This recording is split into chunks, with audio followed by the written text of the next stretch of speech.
Quando os ponteiros se encontram e que nós ouvimos as 12 badaladas.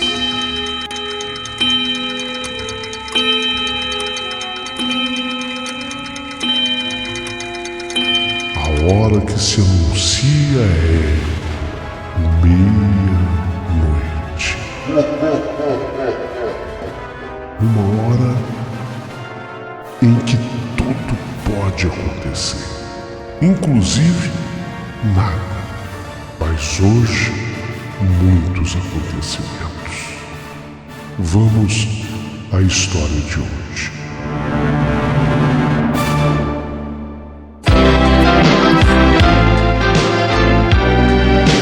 Rádio Emoção. Paulinho Boa Pessoa. A verdade de cada um.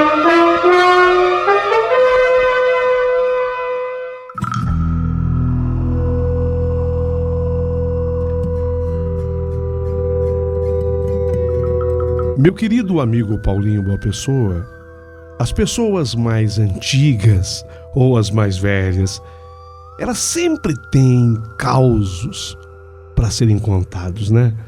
Especialmente quando essas pessoas são do interior ou moraram na fazenda, na zona rural. Os meus avós são exemplos dessas pessoas.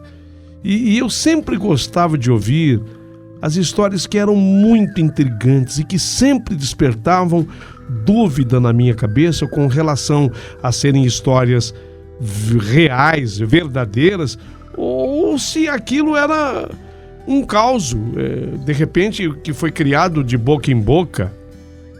Bem, eu acabei não chegando a uma conclusão sobre isso, mas eu quero relatar uma história que eu escutava o meu avô contar. Eu era menino.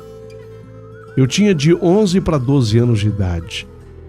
E eu ficava de olhos arregalados escutando essa história. E eu lembro que eu ficava com o braço todo arrepiado. Essa história, de certa forma, mexia comigo. Ela tinha uma ligação direta e estreita comigo.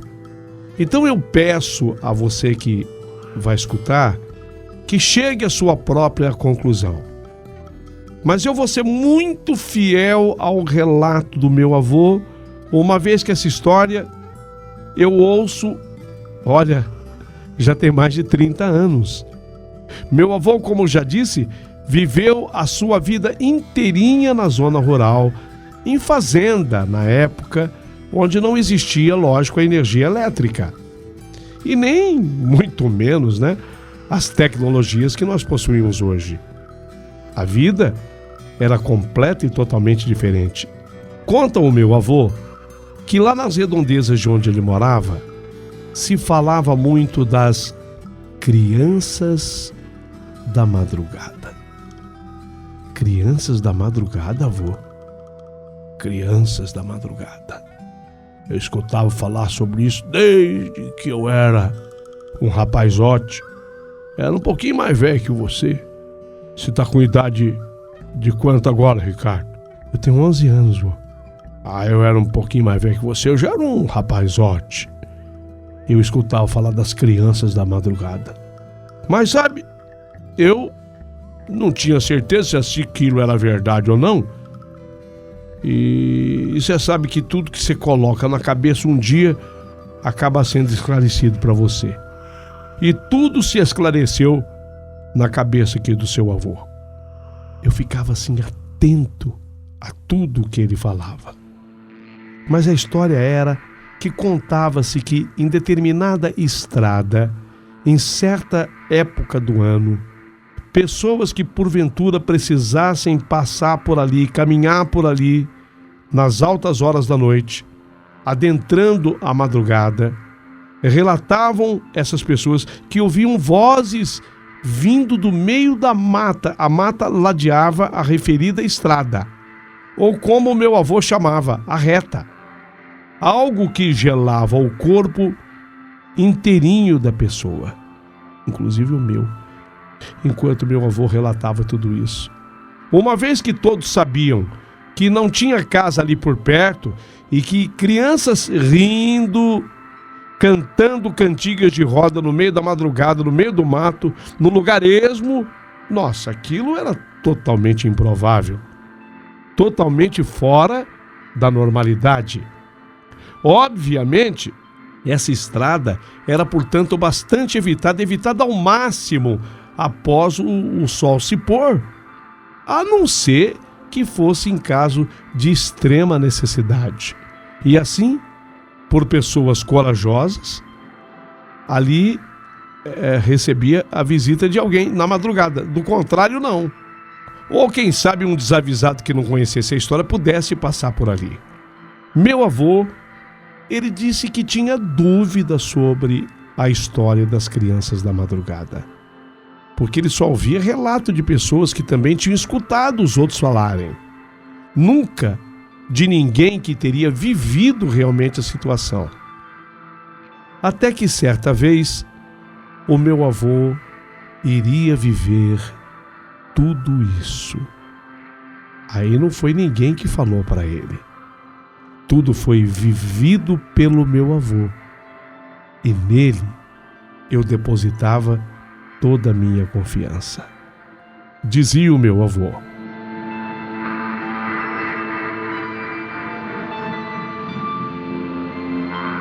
Aquela vez a minha mulher, a Maria, ela começou a sentir as dores do parto.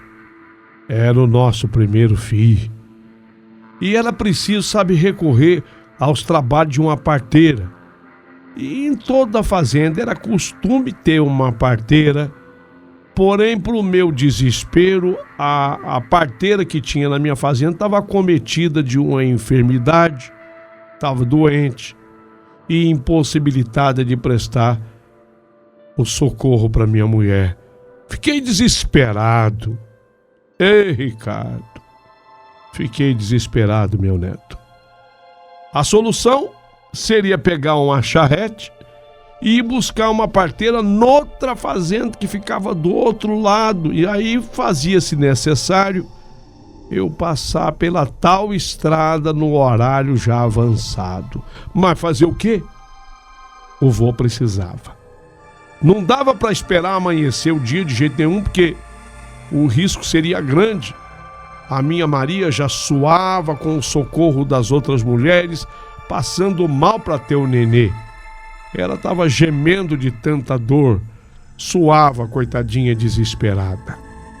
Então, sem pensar duas vezes e nem me lembrar da tal história, eu preparei a charrete e saí estrada fora, deixando a minha mulher, deixando a Maria, aos cuidados de outras senhoras que moravam na fazenda e que estavam ali para socorrê-la. A distância até que não era longa, não, Ricardo, meu neto, mas o suficiente para trazer à minha memória as histórias que eu tinha escutado a minha vida inteirinha sobre as crianças da madrugada. Eu sabia que era noite e que eu ia saber se essa história era real, se aquela história era verdadeira ou não. Mas tendo medo ou não, o que eu ia fazer? Era preciso fazer isso, eu tinha que ser sozinho e naquela hora, porque na charrete não ia caber muita gente. Aliás, não tinha ninguém para eu levar comigo. E depois eu tinha que trazer a parteira. Pois bem, eu não pude correr muito porque a noite estava muito escura e o cavalo poderia se desequilibrar devido à escuridão da noite. Eu viajei na maior velocidade que eu podia, ouvindo por vezes o barulho de pássaro noturno. Tem um pássaro na roça chamado curiango. Esse curiango ele faz um barulho característico, além das corujas. Mas era muito curiango e coruja. Isso era normal para mim. Fui e cheguei então à fazenda aonde a parteira morava. Bati a porta da parteira. Aquele tempo era assim. Ô de casa! Ô de casa! Ô de casa! Até que a parteira acabou me respondendo. Coitada da mulher, levantou, já tarde da noite. Eu me desculpei pela hora, mas eu tive que explicar para ela, olha que a minha Maria, a minha mulher, o nome da parteira era Dona Elza. Ô, Dona Elza, minha Maria, minha mulher tá passando mal para ganhar menino e ficou em casa passando mal e eu não tinha socorro a não ser vir atrás da senhora. A senhora me perdoa pelo adiantado da hora. A senhora, pelo amor de Deus, pode me fazer essa gentileza de me acompanhar até minha casa para prestar socorro para minha Maria, Dona Elza? Tá para nascer o menino, Dona Elza. Me ajuda, pelo amor de Deus. A parteira era uma senhora bem idosa, mas com perfeita saúde e disposição. Imediatamente ela me respondeu, sim. Só vou pegar uns apetrechos necessários aqui, vou me trocar, e o senhor pode esperar que eu já venho para nós irmos embora. Eu sei que esses minutos de espera pareceram horas para mim, mas veio a mulher, se acomodou na charrete, eu até tive que ajudar lá a subir na charrete, mas foi tudo bem. Aí ela sentou, eu sentei e nós partimos na nossa viagem de volta. A primeira coisa que a parteira me perguntou, olhando bem nos meus olhos, foi se eu não tinha escutado nada de estranho durante o percurso da minha casa até a casa dela. Eu achei uma pergunta até meio estranha e eu respondi que não, que eu não tinha escutado nada, que foi tudo bem, foi tudo tranquilo. A parteira, então, a Dona Elza, ela deu um sorriso, mas deu um sorriso assim, meio enigmático, sinistro, sabe? Um sorriso assim, meio de canto de boca. Aquele sorriso, de certa forma, me assustou um pouco, me causou um arrepio. E eu fiquei a imaginar o que exatamente ela estava querendo dizer. Seguimos a nossa viagem em silêncio, ouvindo por vezes o barulho das criaturas noturnas. Curiango, coruja. Em dado momento, o barulho se tornou mais alto e assustador. Depois de um silêncio súbito e sepulcral, o cavalo parou. Sabe quando o cavalo refuga o seguir a viagem? O cavalo me dava prova, sabe, Ricardo, que eu tinha visto alguma coisa na frente dele que eu não via. Ele refugou. O cavalo parou. E umas vozes, então, de crianças começaram a ser ouvidas. A princípio, no comecinho, aquelas vozes de crianças, elas vinham bem de longe, assim, bem distante, suave, discreta, vindo bem de longe. A parteira olhou para mim, como se ela já esperasse por esse momento. Mantinha a parteira o olhar calmo, sereno. Nenhum medo eu via na parteira, nenhuma sensação de que aquilo fosse novo para ela. As vozes de crianças, talvez 3 ou 4 crianças, conversavam, as crianças riam, pareciam felizes. Umas 4 crianças. Depois, as crianças começaram a cantar. Ciranda, cirandinha, vamos todos cirandar. Vamos dar meia volta, volta e meia, vamos dar. O anel que tu me deste era... Cantigas de roda, cantigas muito antigas. Depois, novamente, o silêncio. Depois as crianças cantavam e riam. Risos de criança. E por fim, lentamente se punham a chorar, quase que imperceptível. E por fim, depois, se colocavam a chorar, quase que imperceptivelmente. Depois, a soluçar.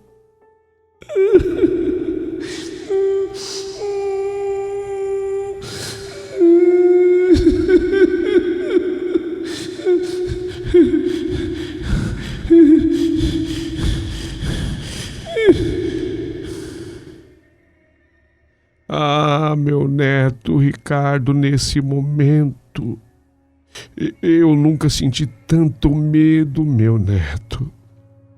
Fiquei apavorado.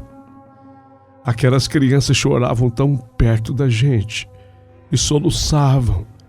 Parecia que eu estava vendo as lágrimas e o nariz escorrendo de cada um.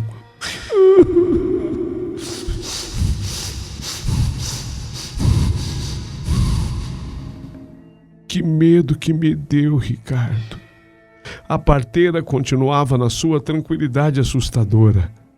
Após alguns minutos ouvindo as conversas, risos, cantigas de roda e o choro, tudo voltou ao silêncio. Silêncio total. O cavalo saiu do transe e voltou a dar passos, amedrontados ainda, mas voltou a caminhar. A parteira me perguntou então se eu ainda estava em choque. O senhor Manuel, o senhor está em choque ainda? Não, tá tudo bem, tudo bem. O senhor conhecia essa história? Me disse a parteira, assim mais que afirmando do que perguntando. O senhor conhecia essa história, acredito eu. Mas o senhor quer saber o porquê dessa história? De quem são essas vozes?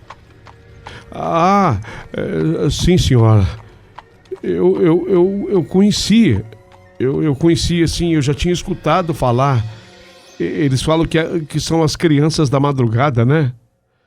Eu não sei se eu estou preparado ainda para saber mais sobre a história, mas eu estou curioso para saber. Pode contar?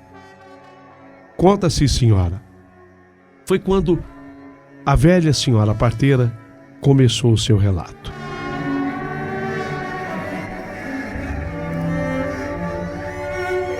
Seu Manuel, escuta.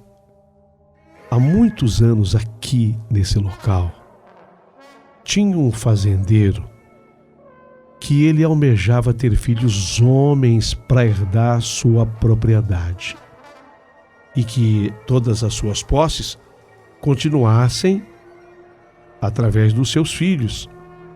Mas esse era o plano do fazendeiro, não era o plano de Deus. Então a mulher do fazendeiro, ela pariu 4 meninas, uma a cada 2 anos, e eu fui a parteira de todas elas. Olha, seu Manuel, eu vou dizer uma coisa para o senhor, eu queria muito não ter sido, para não presenciar tal atrocidade.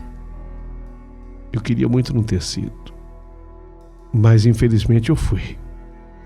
O fazendeiro tinha obsessão por ter moleque, não menina. Ele queria menino. Era a obsessão do fazendeiro. E a cada parto que eu ajudava a fazer, também ajudava a preparar um corpo inocente de mais uma menina que o cruel fazendeiro devolvia para Deus de uma maneira bárbara e insana. Meu Deus do céu! A senhora está me dizendo que ele matava as meninas? 4 partos, seu Manuel. 4 partos, 4 enterros no quintal da casa dele. Para qualquer efeito, ele dizia que as meninas tinham nascido mortas. Essa era a mentira absurda que ele contava. A sua esposa, a mulher dele mesmo, não sabia a verdade. Ele simplesmente dizia que as meninas nasciam e, na sequência, depois de alguns minutos de vida, acabavam morrendo. E a senhora sabia que as meninas estavam bem? Sim, eu que trazia as meninas ao mundo. Sabia que elas estavam bem. Mas ele era o famoso coronel, o fazendeiro poderoso. As meninas eram entregues para ele e ele matava. Eu era obrigado a engolir essa história de que as crianças não resistiam. Óbvio, ele que matava as crianças. Mas foi assim até a última menina ser morta por ele. Foi no 4º parto. No 4º parto. Foi assim.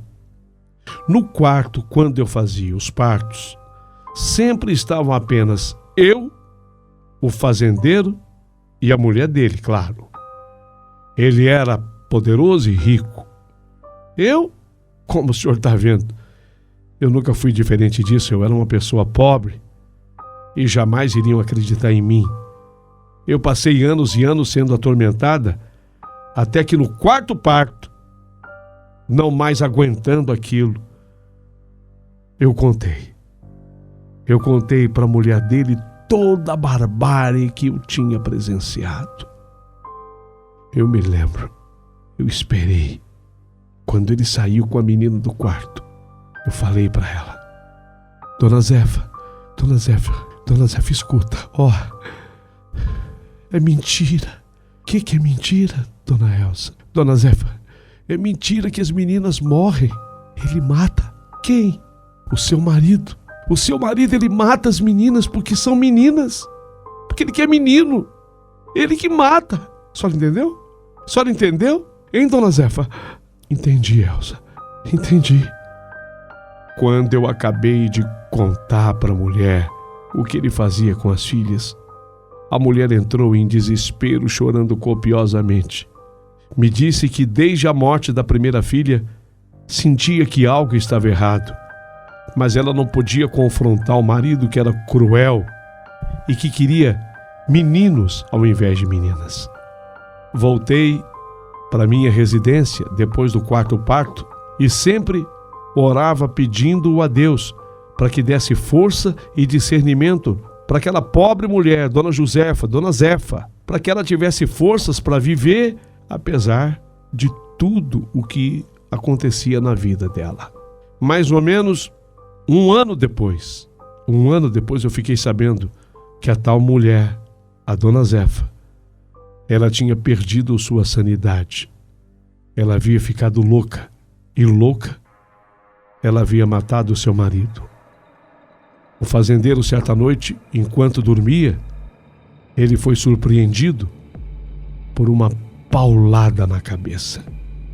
Essa paulada teria sido desferida pela Dona Zefa.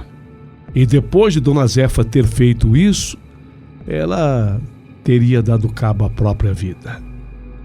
Aí a fazenda ficou totalmente abandonada, sendo comprada algum tempo depois e tendo a casa derrubada pelo novo dono. As vozes que nós ouvimos agora, viu, seu Manuel? As vozes que nós acabamos de escutar agora são as vozes das meninas mortas pelo próprio pai, logo após terem nascido. Só pelo simples fato de terem sido nascido meninas e não meninos. Essa é, sabe, seu Manuel, a verdadeira e real história das crianças da madrugada. A parteira acabou de me contar, meu neto Ricardo, e eu estava impressionado. E incrível que quando eu fui sozinho eu não escutei. Mas quando a parteira estava junto comigo na volta, eu ouvi tudo. Então, nessa madrugada, eu tive comigo a certeza de que a história era realmente verdadeira, era real. Quando eu cheguei em casa com a parteira, Dona Elza, ela correu para atender a sua avó. Foi o dia que nasceu sua mãe. Foi o dia que nasceu Arminda. Ei, Arminda, sua mãe. A minha primogênita. A minha primeira filha. Ai, vô. Eu gosto demais. Eu tenho medo. Eu chego a transpirar, vô. Mas eu gosto demais de quando o senhor me conta essa história. A história de quando nasceu a minha mãe, a dona Arminda. Essa era a história que meu avô contava das crianças da madrugada. Eu acho que eu ficava tão impressionado. Veja, eu tinha 11 anos. Era o nascimento da minha mãe. Então, quando eu queria saber essa história, eu chegava pro meu avô, falava: avô, me conta a história do dia que nasceu a minha mãe. Pronto, ele já sabia que eu queria, na verdade, ouvir a história das crianças da madrugada. E eu acho que pela idade, eu ficava tão impressionado com essa história, que quando eu ia dormir, eu sonhava. Eu sonhava. E nos meus sonhos, vinham 4 meninas. O mais impressionante é que vinham 4 meninas, elas tinham todas o mesmo tamanho. Então elas deviam ter, eu estou falando isso porque esses sonhos me acompanharam durante um longo tempo da minha vida. Então elas eram meninas da minha idade, eu tinha 11, elas eram meninas 4 da minha idade e todas do mesmo tamanho. E os nomes dessas meninas eram todos iniciados pela letra A. Uma era Alice, a outra era Aura. Uma delas, curiosamente, se chamava Alma. E a quarta menina era Ângela. Tudo com A. E essas meninas, isso tudo no meu sonho, elas brincavam comigo no meu sonho. E muitas vezes elas me orientavam no meu sonho. Então, digamos que eu tivesse alguma questão para resolver no dia seguinte, elas me alertavam. E aquelas preocupação de criança, né? Aquelas coisas de criança, a prova, de como eu deveria me proceder na prova, elas me orientavam. Às vezes um menino, eu me lembro desse episódio, houve um momento que eu estava com muito medo de um menino chamado Robson. Ele fazia sinal de longe para mim, ele batia assim, a mão fechada contra a outra, tipo, eu vou te pegar. Ele batia a mão de longe para que a professora não ouvisse. Ele não falava, mas ele fazia o sinal, né? Queria me pegar. E eu tinha muito medo. E o que acontecia? Quando o Robson fazia aquele sinal para mim, na hora da saída, eu dava um jeitinho, sabe? Eu ficava já na porta, pegava o meu material, dava o sinal, eu saía correndo, eu saía desesperado correndo embora. E com medo do Robson, tinha muito medo do Robson. E numa das vezes que eu saí desesperado correndo, eu lembro que um senhor numa motocicleta, ele chegou a tocar com o pneu da motocicleta na minha perna. Ele quase me atropelou. Quer dizer, eu quase morri porque eu tinha medo desse menino chamado Robson. Então isso foi marcante. E eu estava desesperado com aquela história. O Robson fazia aquele sinal, né? Que ele ia me pegar na saída, batendo com a mão fechada contra a outra.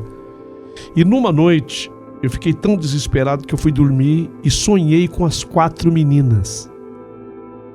As 4 meninas que tinham o mesmo tamanho, a mesma idade, o mesmo vestido branquinho de todas elas.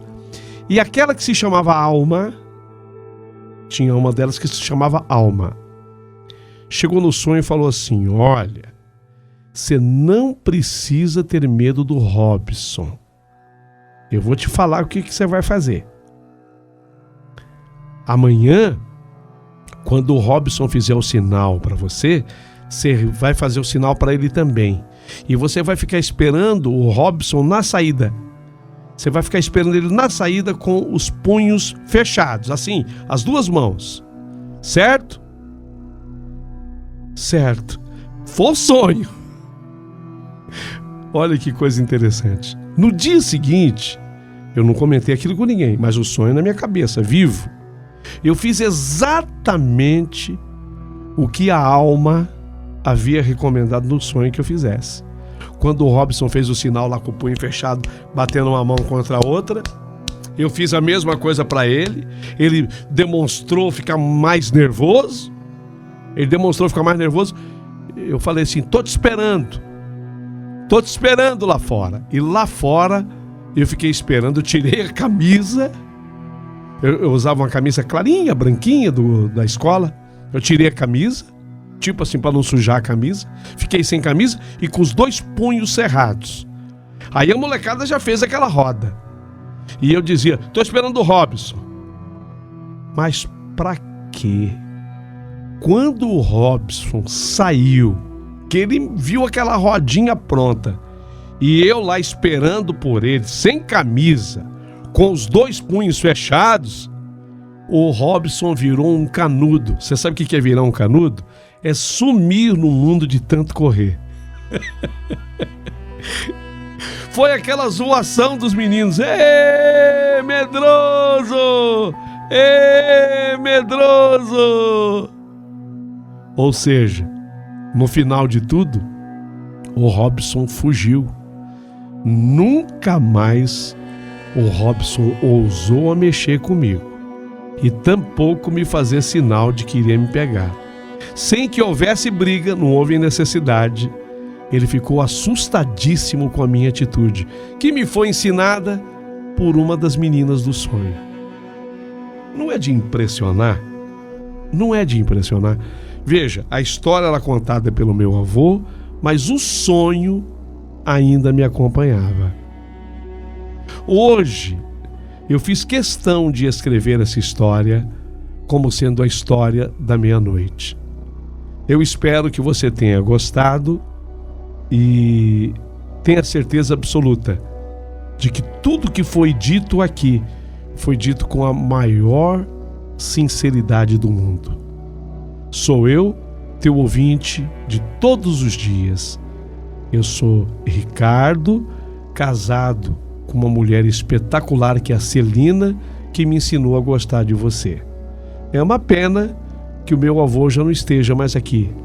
Nem o vô Manuel e nem a avó Maria. Mas a minha mãezinha Arminda, essa, também conhecedora da história, é minha testemunha. Se você gostou da minha história, curta mandando seu joinha. Sobrando gentileza, por favor, ajude o canal do Paulinho Boa Pessoa. Há um ícone abaixo do vídeo chamado Valeu Demais. Agradeço do fundo do coração a sua força e o seu carinho.